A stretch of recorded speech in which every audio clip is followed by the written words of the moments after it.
ఉన్న బంగారాన్ని విడిపించి ఆ రోజు ఆన్లైన్ రేటుకే మేము కొంటాం. Sharma gold company. నమస్తే, వెల్కమ్ టు సుమన్ టీవీ. నేను గిరిజ. ఇవాళ మనతో పాటు ప్రముఖ ఆధ్యాత్మికవేత్త, భారతీ శంకర పీఠ వ్యవస్థాపకులు, బ్రహ్మశ్రీ తిరుపతి మూర్తి అవధాని గురువు గారు ఉన్నారు. వారితో మాట్లాడిద్దాం. గురువు గారు నమస్కారం. ఓం శ్రీ మహాగణాధిపతయే నమః. గురుగారు, ఈ సోమవారం మనకి ఆరుద్ర నక్షత్రం వస్తుంది అని అంటున్నారు. సో ఈ ఆరుద్ర నక్షత్రం మార్గశిర మాసం, అందున సోమవారం. అసలేంటి గురువు గారు, ఈ ప్రత్యేకత ఏంటి? ఏం చేస్తే మంచిది అంటారు? భస్మాభ్యక్తమనంగదేహదహన జ్వాలావలీలోచనం. మార్గశిర మాసం ఆరుద్ర నక్షత్రము అంటే మామూలుగా చాలా అంటే చాలా ఉత్కృష్టమైనటువంటిది. అందులోనూ ఆ మార్గశిర మాసంలో సోమవారంతో కూడినటువంటి ఆరుద్ర నక్షత్రము అంటే జన్మకృత దోషాలన్నీ కూడా భస్మమైపోతాయి. ప్రతి ఒక్కరూ కూడా మీ అందరికీ చెబుతున్నాను, మీ జీవితం ఉద్ధరింపబడాలి, మనం క్షేమంగా ఉండాలి. చిన్నప్పటి నుంచి పుట్టిన దగ్గర నుంచి చేసిన పాపాలు అనగా రెండు విషయాలు చెప్పి ఇందులోకి వస్తామండి. దరిద్రమైన కాపీనం, ఆశ, దురాశ, అత్యాశ, ఈ వీటితోటి మనం పుడతామండి. మనం పుట్టడమే ఆశతో, కడుపులోంచి బయటికి పడటంతో ఇలా పడతాం బయటికి. వేలు జాగ్రత్తగా ఇచ్చి తీస్తూ ఉంటాం. అంటే ఏంటంటే ప్రపంచం మొత్తం నా గుప్పిట్లో ఉండాలి. పుట్టుకతోనే ఎంత అత్యాశ అండి. దీనికి మూలార్థాలు చాలా ఉంటాయి. ప్రపంచం మొత్తం నా గుప్పిట్లో ఉండాలి అనే దరిద్రమైన అత్యాశతో పుడతారు. గతించేటప్పుడు ఇలా పోతాడు. ఏమి లేదు, నేను పుట్టినప్పుడు తెచ్చింది లేదు, పోయేటప్పుడు తీసుకుపోయేది లేదు, అంతే. అది అప్పటికానే వారికి జ్ఞానం తెలియదండి.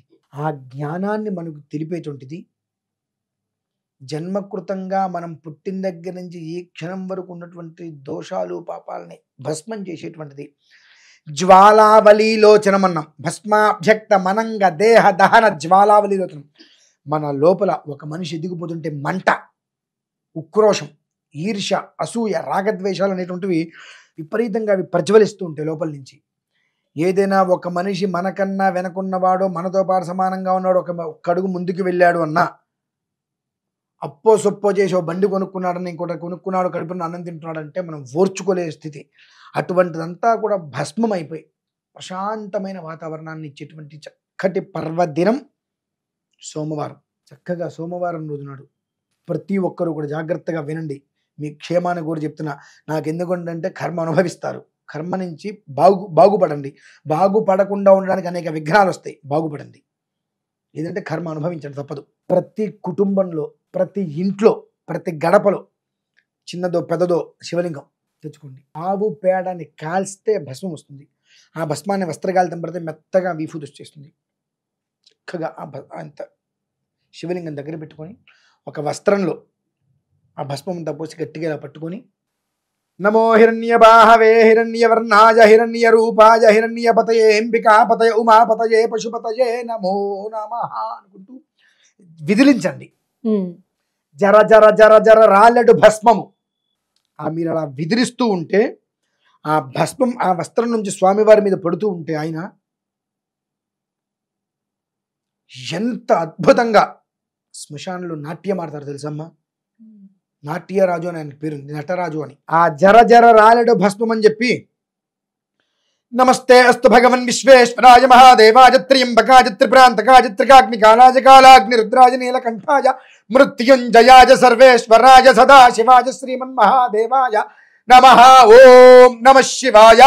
ఏమి రావట్లా ఆ పదంతో ఆ భస్మాన్ని అలా పట్టుకొని వస్త్రంతో స్వామివారి మీద విదిలుస్తూ గంట కొడుతూ విదిలుస్తూ ఉంటే ఆ భస్మం అనేటువంటి స్వామివారి మీద జర జర జర జర జర రాలుతూ ఉండగా స్వామివారు ఆ లోపల ఉండి చక్కగా నాట్యం ఆడుతూ ఉంటారు. ఈ నాట్యం ఆడటం వల్ల భూత ప్రేత పిశాచ బద్ధ బ్రహ్మ రాక్షస యక్ష యమదూత శాకిని ఢాకిని హాకిని సర్ప శ్వాపద తస్కర జ్వరాది ఉపద్రవాదులన్నీ కూడా పూర్తిగా దూరం అయిపోవటమే కాకుండా ఆ ఈశ్వరుడు త్రిశూలాన్ని పట్టుకొని ఈ 16 రకాల దోషాలు కూడా ఏది మన కాంపౌండ్ వాళ్ళ మన ఇంట్లోకి రాకుండా ఇంటి ముందు ద్వారపాలకుల్లాగా రక్షక భటులాగా భగవంతుడు నిలబడి ఉంటాడమ్మా.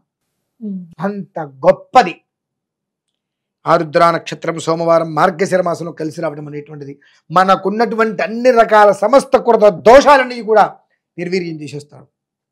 ఆయన అక్కడ కూర్చొని చేయకపోతే ఈ భూత ప్రేత పిశాచ గణాలన్నీ కూడా ఊరి మీద పడి సర్వనాశనం చేస్తూ ఉంటారు. మనం వింటూ ఉంటాం, వాడికి దయ్యం పట్టింది, వీడికి గాలి పట్టింది, ధూళి పట్టింది చెప్పి. ఆ భూత గణాలన్నీ కూడా శ్మశానం నుంచి పక్కకి వెళ్లకుండా మనం అభిషేకం చేస్తుంటే ఆ భస్మార్చనలో ఆయన తాండవిస్తూ వారందరికీ కూడా కనువిందు చేస్తూ అక్కడే ఉంటాడు. కాబట్టి భస్మార్చన ఆ రోజు చేయాలి. అనంతరం పెరుగన్నంతో అభిషేకం చేయాలమ్మా. చక్కటి పెరుగు తీసుకొని అన్నం కలిపి చక్కగా పసిపిల్లవాడికి మనం గోరుముద్దలు ఎలా ప్రేమగా తినిపిస్తామో ఆ రకంగా చక్కగా శివలింగం మొత్తం వద్దాలి. దానివల్ల ఏం జరుగుతుంది తెలుసమ్మా? తాపోపశమనం.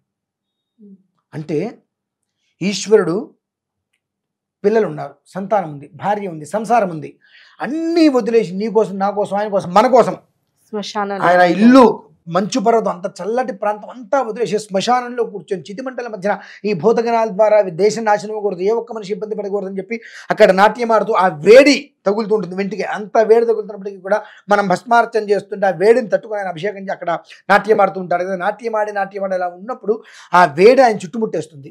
ఈ పెరుగు అన్నము కలిపి ఆయనకి మనం అభిషేకం చేసినప్పుడు చక్కగా అద్దినప్పుడు తాపోపశమనం, ఆ వేడి నుంచి ఆయన బయటపడతాడు. చల్లగా అనిపిస్తుంది ఆయనకి. చూసుకుంటాడు ఒక్కసారి శరీరం అంతా. ఇంతటి శ్మశానంలో చితిమంటల మధ్యన నా దేహం చల్లగా ఉందా, ఎవరు చేశారు? మనం పేరు చెప్పక్కర ఆయనకి తెలిసిపోతుంది చూడంగానే. ఆ కుటుంబంలో జీవితంలో తాపం లేకుండా చేస్తాడమ్మా. అంత గొప్పటి రోజు ఆ రోజు. మొదటిసారి భస్మాభిషేకం చేసింది, ఆ భస్మాన్ని తీసి జాగ్రత్తగా పక్కన పెట్టుకొని పెరుగన్నంతో అభిషేకం చేసిన తర్వాత మళ్ళీ ఆ పెరుగు మొత్తం తీసుకొని అన్నం మొత్తం తీసుకొని పక్కన పెట్టుకొని మళ్ళీ భస్మాభిషేకం. పెరుగన్నం తర్వాత పెరుగన్నాన్ని మొత్తం తీసి పక్కన పెట్టి నీళ్ళతో శుభ్రంగా కడిగి మరలా భస్మాభిషేకం. ఈ రకంగా చేసిన తర్వాత తెల్లటి బియ్యంతో అక్షతలు, మన బియ్యంతో తెల్ల అక్షతలు, ధవలాక్షతలు అంటారు. అంటే అందులో పసుపు కుంకుమ కలపకుండా కుదురుతా నువ్వులు వేసుకొని తలిపి ఆ నువ్వులతో స్వయంవారి మీద చేసుకోవడం. ఎప్పుడైతే మరలా మనం ఫస్ట్ భస్మంతో అభిషేకం చేసి అనంతరం పెరుగన్నంతో అభిషేకం చేసి అనంతరం మళ్ళీ భస్మంతో అభిషేకం చేస్తాము, యావత్ జగత్తు మొత్తంలో ఎన్ని విధములైన ఎన్ని రకములైన ఫలపుష్పాదులు ఉన్నాయో ఆ ఫలపుష్పాదులు తీసుకొచ్చి స్వామివారికి అభిషేకం నివేదన పెట్టంటే ఫలితం ఆయన మనకు ధరపోస్తాడమ్మా. కేవలం భస్మం పెరుగన్నంతో అభిషేకం. అందులోనూ మామూలుగా ఆరుద్ర నక్షత్రం రోజు నాడు చేస్తే ఒక రకమైన ఫలితం. అది మార్గశిర మాసము అంటే మన గమ్యానికి మార్గాన్ని సూచించేటువంటిది. మనం దేనికి వచ్చాం భూమి మీదకి? నిన్ను ఇబ్బంది పెట్టడానికి, నీ మీద కక్ష తీర్చుకోవడానికి, కక్ష సాధింపుల కోసం కాదుగా మనం వచ్చింది. మనం తింటూ నలుగురు కడుపు నింపుతూ నలుగురు ఆకలి తీరుస్తూ విష్ణు సన్నిధి చేరడానికి మనం వచ్చాం. కానీ ఈర్ష్య, అసూయ, రాగద్వేషాలు, అభగ్రస్త హృదయాలతోటి పూర్తిగా పీల్చి పిప్పైపోయి భస్మాభ్యక్త మనంగా దేహ దహన మనల్ని మనం దహించేసుకుంటున్నాం. ఎదుటివాడి మీద కక్షతో కోపంతో మనల్ని మనం దహించుకుంటున్నాం. వాడిని ఏదో చేయాలి. నీ పిండాకుడు శ్రీకృష్ణుడు అని చెప్పారు తెలుసా అమ్మా? చంపేది ఎవరు, చచ్చేది ఎవరు? అంతా నేను, అంత పైవాడే. కానీ నువ్వెందుకు ఏడుస్తున్నావు?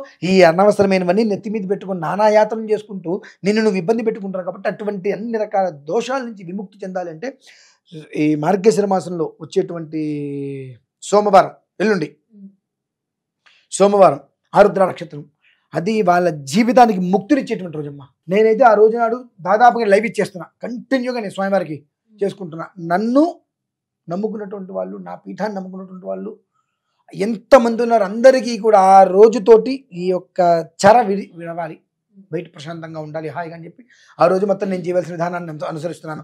ప్రతి ఒక్కరూ వారి ఇంట్లో చేసుకోవడం అనేటువంటిది జన్మ ధన్యం, జన్మ తెలుస్తుందమ్మా. ఇంత గొప్పటి రోజైతే మళ్ళీ ఇప్పట్లో వస్తుందేమో నేనైతే చెప్పలేను. అంటే ఆ రెండు కలిసి రావడం గొప్ప యోగం, అన్ని సమయాల్లో రాదు. ఎందుకంటే సోమవారం అంటేనే చంద్రుడు, చంద్రుడి యొక్క బలం ఉందా నీకు మనస్తాపమే లేకుండా పోతుంది. కాబట్టి ఆ ముగ్గురు అనుగ్రహాలతో నీ జీవితం అనేటువంటిది 3 పూలు 6 కాయల్లాగా ఎప్పుడు కూడా దేదీప్యమానంగా ప్రకాశించాలి అనుకున్నట్లయితే కనుక సోమవారం తప్పకుండా ఈ భూతగణాల నుంచి నిన్ను నువ్వు రక్షించుకో, నీ కుటుంబాన్ని రక్షించు, నీ వీధిని రక్షించు, నీ గ్రామాన్ని రక్షించుకో, నీ దేశాన్ని రక్షించుకో.